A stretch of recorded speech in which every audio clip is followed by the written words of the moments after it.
আসসালামু আলাইকুম। আমি কোহিনুর। আমি দিবা। আবৃত্তি করছি তন্ময় দত্ত মিশুর পৃথিবী বিশ্ব ব্রহ্মাণ্ডের ক্ষুদ্র অংশ মাত্র কবিতাটি।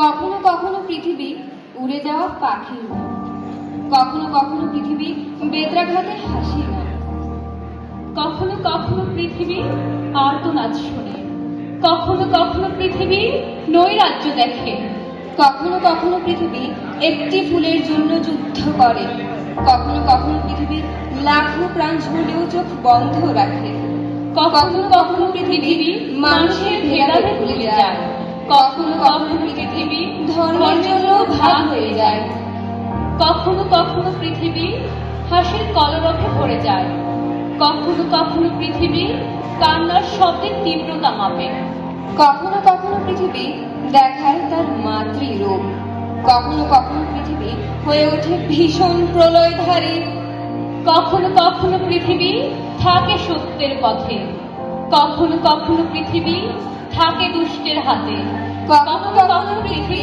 নিজেই হয়ে ওঠে বিশ্ব ব্রহ্মাণ্ড, কখনো কখনো পৃথিবী ভুলে যায় সে বিশ্ব ব্রহ্মাণ্ডেরই ক্ষুদ্র অংশ মাত্র। ধন্যবাদ সবাইকে।